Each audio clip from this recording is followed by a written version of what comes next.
सर्वप्रथम सर्वांना श्री स्वामी समर्थ. स्वामी महाराजांच्या कृपेने तुमच्या सर्व चांगल्या इच्छा पूर्ण होत ही स्वामींचरणी प्रार्थना करते आणि आजच्या व्हिडिओला सुरुवात करते. 25 जून 2025 ज्येष्ठ अमावस्या आलेली आहे, म्हणजे दर्श अमावस्या, बुधवारी अमावस्या आलेली आहे.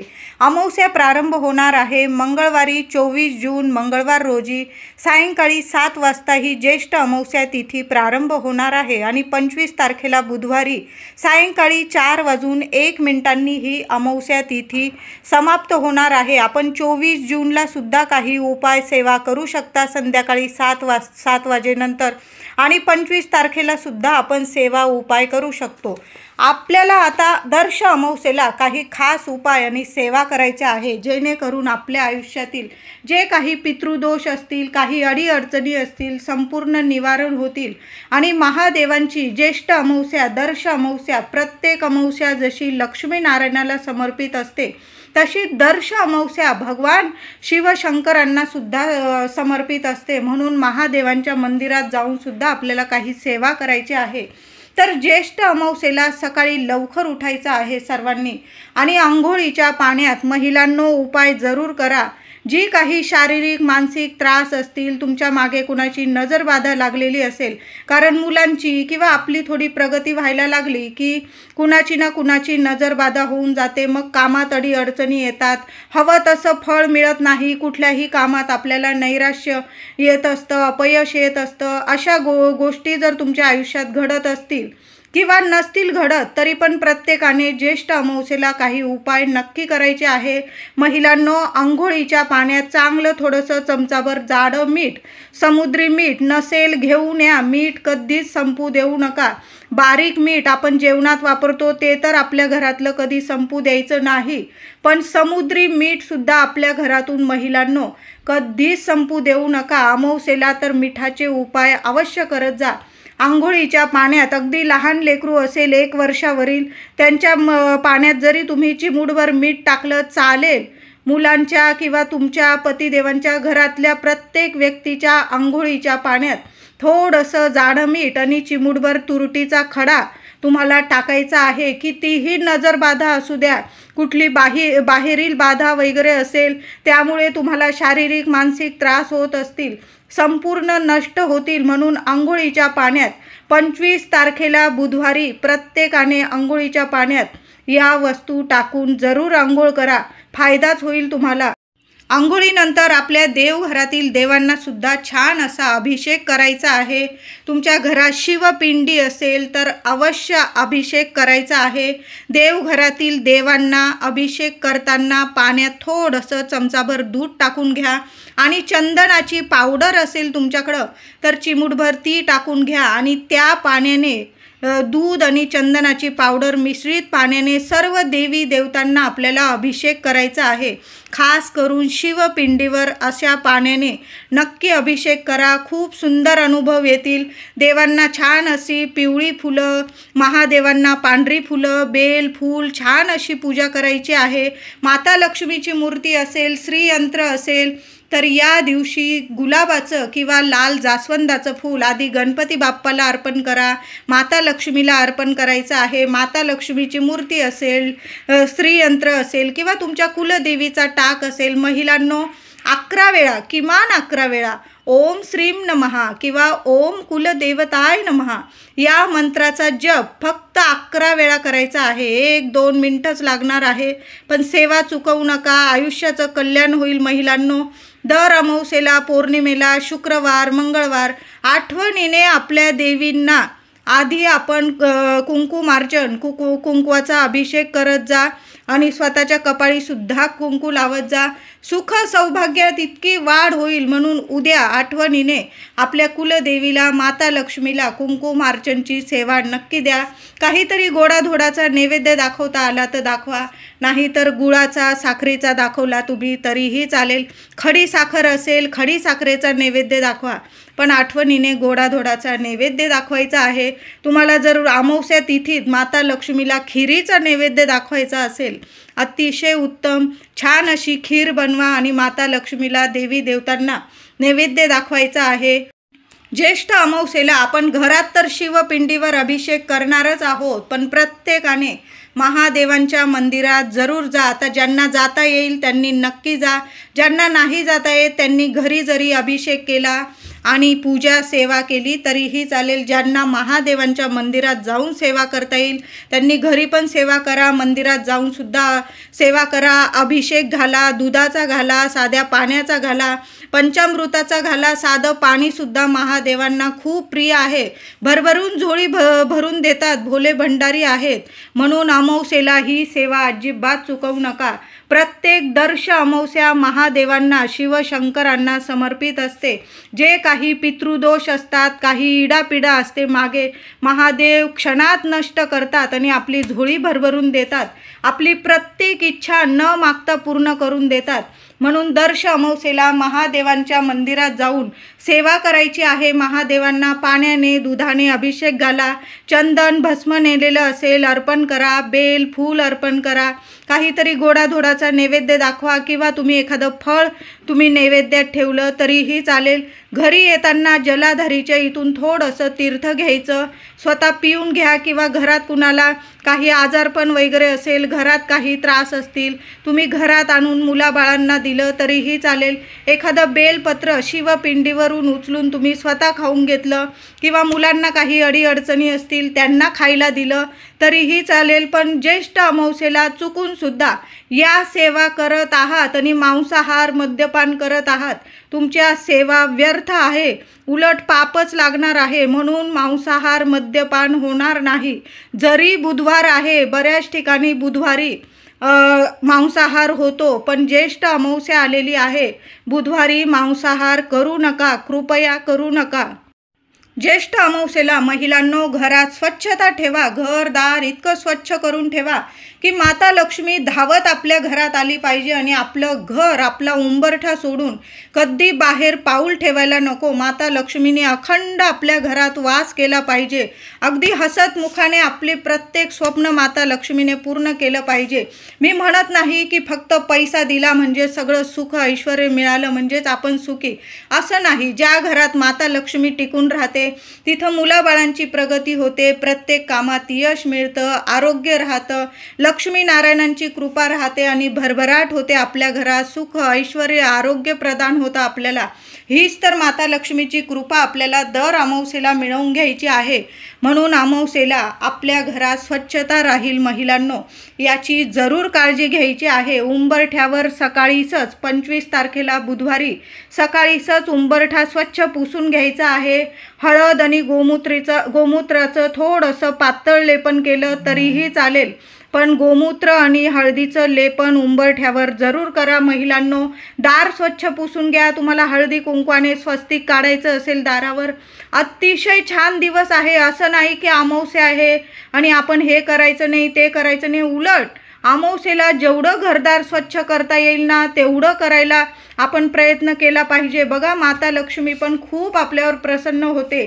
त्याचबरोबर महिलांनो एक काम, आपण घराची फरशी पुसताना जरी तुमच्याकडं बाई मावशी कामाला येत असतील, त्यांच्या पाण्यात त्या फरशी पुसत असतील, त्या पाण्यात तुम्ही आठवणीने या गोष्टी नक्की टाकून द्या. पहिलं गोमूत्र टाका, चिमूटभर हळद टाका, गुलाब पाणी नसेल घेऊन या. गुलाब पाण्याने, या वासाने सुद्धा माता लक्ष्मी प्रसन्न होते. गोमूत्र, हळद, गुलाब पाणी, कापूर आणि थोडीशी चिमूटभर तुरटी या वस्तू टाकूनच दर्श अमावस्येला, ज्येष्ठ अमावस्येला आपल्या घराची फरशी पुसायची आहे. क्षणात तुम्हाला अनुभव यायला लागतील. कितीही नकारात्मकता असू द्या तुमच्या घरात, नाही नष्ट झाली तर तुम्ही मला बोला. दैवी अनुभव यायला लागतील. घर, दार, वास्तू तुमची नेहमी तुमच्यावर प्रसन्न राहील. असा हा उपाय आहे. नक्की करा महिलांनो. ज्येष्ठ अमावस्येला सकाळीच देवघरात आपण देवांची पूजा वगैरे करणार आहोत. देवघरात जो तुम्ही दररोज दिवा लावता तोच दिवा स्वच्छ घुसून पुसून घ्यायचा आहे. आणि जास्तीचं तेल तुम्ही तेलाचा लावत असाल दुहेरी वाट टाका. तुपाचा लावत असाल फुलवात टाका, स्वच्छ दिवा घसून पुसून घ्यायचा आहे। दिव्याखाली थोडंसं तांदळाची रास करा किंवा फुलांची रास करायची आहे। दिव्याला आसन जरूर द्या। दिव्याची हळद कुंकू फुलं वाहून पूजा करायची आहे। दिवा प्रज्वलित करायचा आहे आणि दिव्यात तुम्हाला 2 लवंग, फुलाच्या 2 लवंग, 1 कापराची वडी आणि चिमूटभर हळद जरूर टाका महिलांनो। इतका सोन्यासारखा अनुभव येईल की तुमच्या मुलाबाळांची भरभरून प्रगती व्हायला लागेल। मुलं शिक्षण करत असतील, नोकरी करत असतील, मुलं विवाहयुक्त म्हणजे मोठे झालेले असतील, मुलगा किंवा मुलगी, काही अडीअडचणी येत असतील, घरात भांडण तंटा, लक्ष्मी न टिकणं, पैसा न येणे, घरात आजारपण, कितीतरी म्हणजे प्रत्येकाला काही ना काही अडीअडचणी असतातच। म्हणून तुम्हाला ज्येष्ठ अमावस्येला मी सुद्धा उपाय करणार म्हणून तुम्हाला सांगत आहे। सर्वांनी एक अखंड दिवा, चांगलं तेल तूप जास्तीचं टाकून ठेवा आणि त्या दिव्याची पूजा करा। 1 कापूरवडी, 2 लवंग, चिमूटभर हळद, माता लक्ष्मीचं स्मरण करा, मंत्र जपा आणि त्या गोष्टी टाकून तो दिवा प्रज्वलित करा। तुम्हाला काही मागायचं असेल, इच्छा असेल, माता लक्ष्मीला, तुमच्या कुलदेवीला बोलून दाखवायचं आहे तुम्हाला आणि तो दिवा प्रज्वलित करायचा आहे। सोनेरी अनुभव आल्याशिवाय राहणार नाही।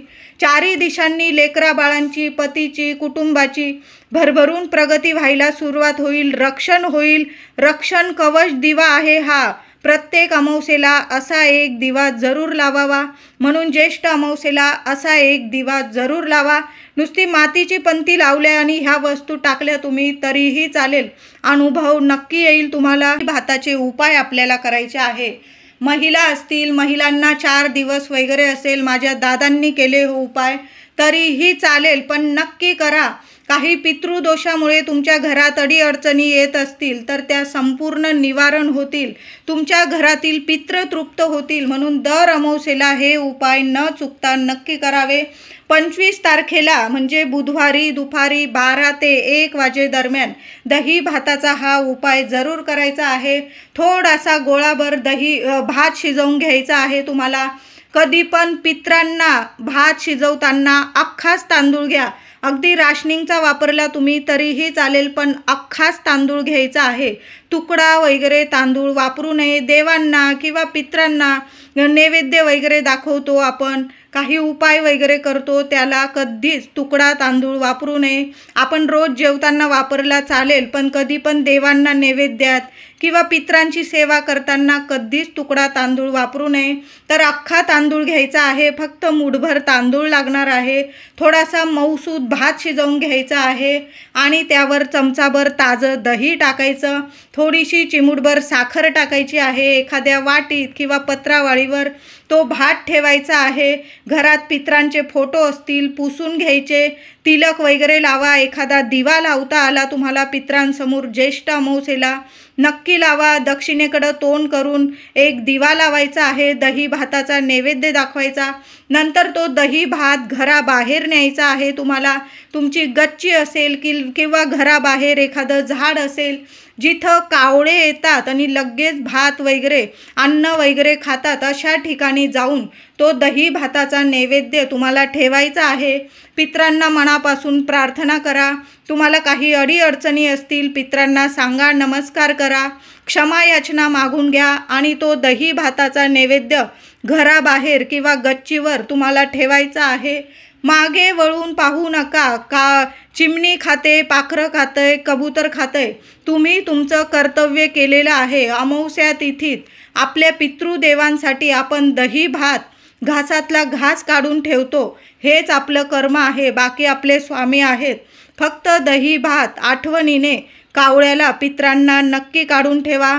बघा, कायम पितृदेवता तुमच्यावर प्रसन्न होतील आणि तुम्हाला ज्या अडीअडचणी असतील त्या संपूर्ण नष्ट होतील, भरभरून प्रगती होईल। आपल्या घरातील वास्तूच्या 4ही कोपऱ्यांमध्ये ज्येष्ठ अमावस्येला तुम्हाला सकाळीच ठेवायचा आहे। जेव्हा आपण कावळ्याला दही भात नैवेद्यात ठेवणार आहोत तेव्हाच जरी तुम्ही हा उपाय करून घेतला तरीही चालेल, किंवा सकाळी केला, सकाळी उठल्या उठल्या तरीही चालेल। काय करायचं आहे, 4ही कोपऱ्यांना, आपल्या घरातील 4ही कोपऱ्यांना मग 4 खोल्या असतील तुमच्या तर एक एक खोलीमध्ये तो दही भात थोडा थोडा कागदांवर ठेवून घ्यायचा आहे. 1-2 तास तो दही भात तसाच ठेवायचा आहे. नंतर संध्याकाळच्या आत 4 वाजेच्या आत तो दही भात 4:01 अमावस्या समाप्त होणार आहे. 25 तारखेलाच हा उपाय करायचा आहे. पण अमावस्या तिथी 4:01 समाप्त होणार आहे. 3 ते 4च्या दरम्यान तो दही भात उचलून घ्यायचा आहे आणि घराच्या बाहेर जिथं कावळे चिमण्या येतात घराबाहेर एखाद्या झाडाखाली तो दही भात टाकून द्यायचा आहे. तुम्हाला मागे वळून बघू नका.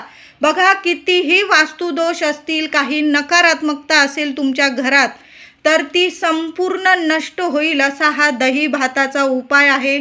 ज्येष्ठ अमावस्येला 1-2 तासासाठी आपल्या घराच्या 4ही कोपऱ्यात थोडा थोडा दही भात ठेवून द्यायचा आहे. नंतर तो दही भात उचलून घराबाहेर टाकून द्यायचा आहे. हातपाय धुवून घरात यायचा आहे. वास्तुदोष नावाला सुद्धा उरणार नाही. की काही पितृदोष असतील, घराला वगैरे लागलेले असतील पितृदोष, ते सुद्धा नष्ट होतात. कुणाची नजरबाधा लागलेली असेल, कुणी शत्रू त्रास देत असेल, घरात अडीअडचणी असतील तर असा दर अमावस्येला 4ही कोपऱ्यात थोडा थोडा दही भात ठेवत जा आणि मग तो संध्याकाळी किंवा अमावस्या तिथी संपायच्या आत तो दही भात घराबाहेर टाकून द्यायचा आहे. मागे वळून पाहू नका. चिमणी खातंय पाखरं, फक्त तुम्ही तो दही भात बाहेर टाकून यायचा आहे. लगेच क्षणात तुमच्या घरावरील इडापिडा लगेच उतरून जाईल, नष्ट होईल. असे हे दही भाताचे उपाय आहे. काही जास्त लागणार नाही. आठवणीने हे दही भाताचे उपाय अमावस्या तिथीत नक्की करा. ज्येष्ठ अमावस्या, दर्श अमावस्या, मोठी अमावस्या आहे. आता मुलांना किंवा पतीला तुमच्या दृष्ट वगैरे लागलेली असेल तर मुलांवरून किंवा पतीवरून ज्येष्ठ अमावस्या तिथीत ह्या वस्तू उतरवून टाकायच्या आहे. लगेच मुलांना किंवा पतीला किंवा घरातील कुटुंबातील व्यक्तीला काही नजरबाधा झालेली असेल, लगेच उतरून जाईल. तर काय करायचं, मुलांवरून पतीवरून तुम्ही थोडासा गोळाभर भातसुद्धा उतरवून टाकू शकता. 7 वेळा भात पूर्व पश्चिम उभं करायचं. मुलगा असो किंवा मुलगी किंवा तुमचे पतिदेव असतील, काही अडीअडचणी असतील तर तो भात फक्त 7 वेळा उतरवून घ्यायचा आहे आणि बाहेर टाकून द्यायचा आहे. तुम्हाला भात उतरवायचा नसेल, थोडंसं मूठभर गव्हाचं पीठ घ्यायचं आहे. गव्हाच्या पिठात थोडंसं खडं मीठ घ्यायचं आहे आणि मुलगा किंवा मुलगी किंवा तुमच्या पतीवरून ते 7 वेळा गव्हाचं पीठ आणि खडं मीठ 7 वेळा डोक्यापासून पायापर्यंत उतरवून घ्यायचं आणि पाण्यात टाकून द्यायचं आहे. तुम्ही तुमच्या बेसिनमध्ये हात धुवून टाकला तरीही चालेल किंवा थोडंसं खडं मीठ किंवा काळी मोहरीसुद्धा तुम्ही 7 वेळा उतरवून टाकू शकता किंवा तुम्ही तुरटीचा 1 खडासुद्धा उतरवून टाकू शकतात. खूप प्रभावी ठरतात हे उपाय. भात उतरवू शकता किंवा गव्हाचं पीठ, खडं मीठ, मोहरी किंवा तुरटी या 4-5 वस्तूंपैकी तुम्ही कुठलीही एक वस्तू मुलावरून, मुलीवरून, पतीवरून किंवा घरातील इतर व्यक्ती असेल ज्यांना नजरबाधा झालेली असेल अमावस्या तिथीत, या वस्तूंपैकी एक वस्तू अवश्य मुलांवरून नक्की उतरवून टाका. फायदाच होईल. लगेच मुलांची नजरबाधा उतरून जाईल. मुलं शिक्षणात वगैरे इतके बुद्धिशील होतील किंवा नोकरीत वगैरे काही अडीअडचणी येत असतील त्या संपूर्ण नष्ट होईल आणि भरभरून मुलांची प्रगती व्हायला सुरुवात होईल. असे हे उपाय आहे, नक्की करा. ज्येष्ठ अमावस्येला 1 नारळ आपल्या घरावरून ओवाळून टाकायचा आहे. मग तुम्ही हा उपाय 24 तारखेला 24 जूनला संध्याकाळी 7 वाजेनंतर पण करू शकता किंवा 25 तारखेला उदय तिथीनुसार संपूर्ण दिवसच अमावस्या तिथी आहे.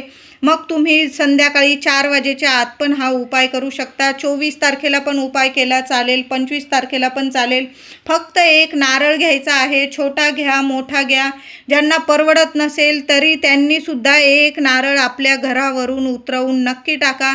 अगदी तुम्ही 10-15 रुपयाचा, 15-20 रुपयाचा आणला, माहीत आहे नारळ महाग झालेले आहे, पण अमावस्या तिथीत फक्त महिन्यातून 1 नारळ तर आपण आपल्या घरावरून काढू शकतो.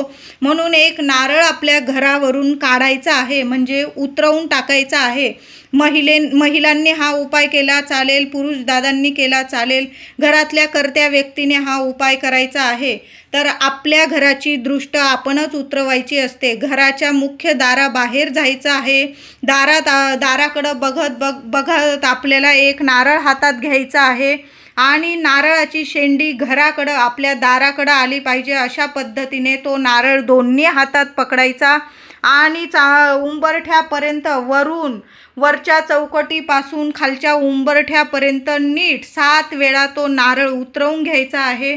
उतरवताना आपल्या स्वामींचा श्री स्वामी समर्थ, श्री स्वामी समर्थ असा मंत्र जपायचा आहे आणि सरळ तो नारळ घराबाहेर घेऊन जाऊन तुम्हाला डस्टबिनमध्ये कचऱ्यात टाकून द्यायचा आहे. कृपया अमावस्या पौर्णिमे तिथीत आपण उपाय तापाय करतो, करा. ही तिथीच असते आपल्या घराची, मुलाबाळांची नजर दृष्ट काढण्याची ही तिथीच असते. इडापिडा उतरवून टाकण्याचीच ही तिथी असते. पण कृपया उतरवलेल्या वस्तू असतील त्या एखाद्या कोपऱ्याला टाका. कुणाचा पाय पडणार नाही, आपल्यामुळे कुणाला त्रास होणार नाही याची प्रत्येकाने नक्की काळजी घ्यायची आहे. नारळ उतरवून टाकतात, 4 रस्त्यावर वगैरे टाका, पण एखाद्या कोपऱ्याला टाका. कुणाचे लहान लेकरांचे वगैरे पाय वगैरे पडतात, मुलांना नजरबाधा होते, अशा गोष्टी होणार नाही याची काळजी घ्यायची आहे. म्हणून तो उतरवलेला नारळ कोपऱ्यात टाका, डस्टबिनमध्ये टाका, कचऱ्यात टाका. बघा, लगेच आपल्या घरादाराची नजरबाधा लगेच उतरून जाईल. म्हणून प्रत्येकाने ज्येष्ठ अमावस्येला एक नारळ आपल्या घरावरून 7 वेळा उतरवून लगेच बाहेर डस्टबिनमध्ये नक्की टाकून द्यायचा आहे.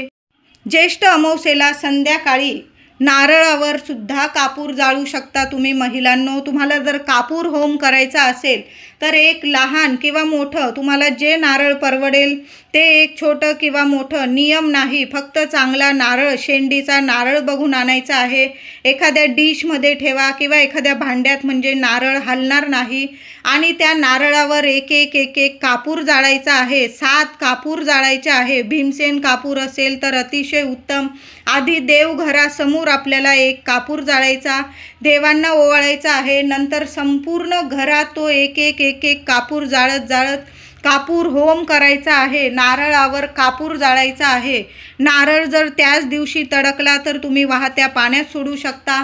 असा कापूर होम तुम्ही अमावस्या ते पौर्णिमेपर्यंत सलग 15 दिवस किंवा काही लोक तर ही अमावस्यापासून दुसऱ्या अमावस्येपर्यंत असा महिनाभर सुद्धा होम करतात. काही लोक फक्त अमावस्या तिथीत करतात, पौर्णिमा तिथीत करतात. तुमच्या नारळाला जर तडा गेला तर लगेच तुम्ही वाहत्या पाण्यात सोडा. नसल गेला तर तो नारळ ठेवून द्या. तुम्ही पौर्णिमेला सुद्धा तोच वापरू शकता किंवा रोज जरी तुम्हाला पौर्णिमेपर्यंत त्या नारळावर कापूर जाळायचा असेल तर रोज जरी तुम्ही कापूर होम केला, अतिशय सुंदर अनुभव येईल. आता तुम्हाला जर नारळावर कापूर जाळायचा नसेल तर जे तुमचं कापराचं भांडं आहे महिलांनो, त्या भांड्यात तुम्हाला थोडासा कापूर, एक 5-7 वड्या घ्या, एक करून कापूर जाळा आणि त्यावर तुम्हाला 5 लवंग, थोडासा लोबान किंवा गुगल असेल तर ते लोबान किंवा गुगल जाळायचं आहे. आणि कापूर घेताना थोडासा गाईच्या तुपात भिजवून घ्या. गाईच्या तुपात भिजवलेला कापूर जर आपण संध्याकाळी म्हणजे अमावस्या तिथीत जर जाळला तर आपले पित्र तृप्त होतात, घरातील वास्तू प्रसन्न होते, घरातले देवी देवता प्रसन्न होतात आणि घरातील नजर बाधा अडचणी संपून अखंड लक्ष्मी आपल्या घरात नांदायला लागते. म्हणून तुम्हाला कापूर होम करायचा असेल किंवा गाईच्या तुपात भिजवलेला कापूर जाळायचा असेल, तुम्ही दोन्ही पद्धतीने कापूर धूप करू शकता. 5 लवंग जाळा, गुगल असेल, लोबान असेल, नक्की जाळा. व्हिडिओ आवडला असेल तुम्हाला तर लाईक करा, शेअर करा, चॅनलला कृपया सबस्क्राईब करा. धन्यवाद.